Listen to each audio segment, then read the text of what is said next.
If Britain were to pull out of the EU, there would be economic consequences. Nobody can tell for sure precisely what they would be.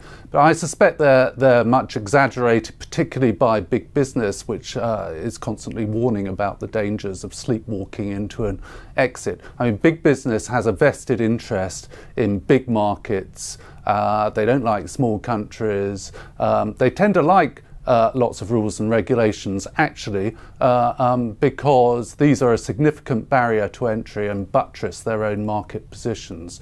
So I wouldn't take what they're saying too seriously. I would identify the biggest risk as just a general loss of influence, Britain becoming increasingly irrelevant as an international force. Now, you may say that doesn't matter, but there are dangers in marginalisation, and it is possible that with a behemoth like the European Union, the Eurozone as it will become, right on your doorstep, that Britain could end up quite severely disadvantaged. So, to my mind, it makes sense to stay in, and under renegotiated terms, that's for sure, because there's a lot wrong with the European Union. It needs root and branch reform.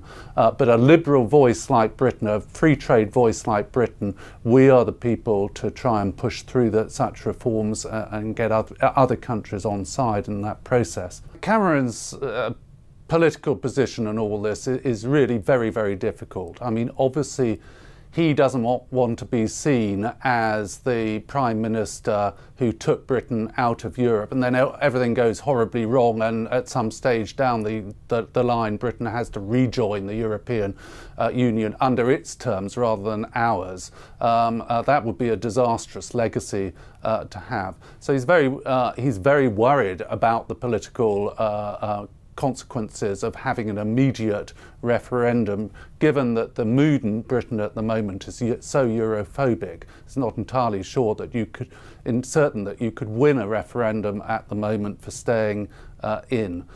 So that's the political difficulty he is in. I mean, he's said that he's in favour of Britain remaining within the European Union, but on slightly better terms.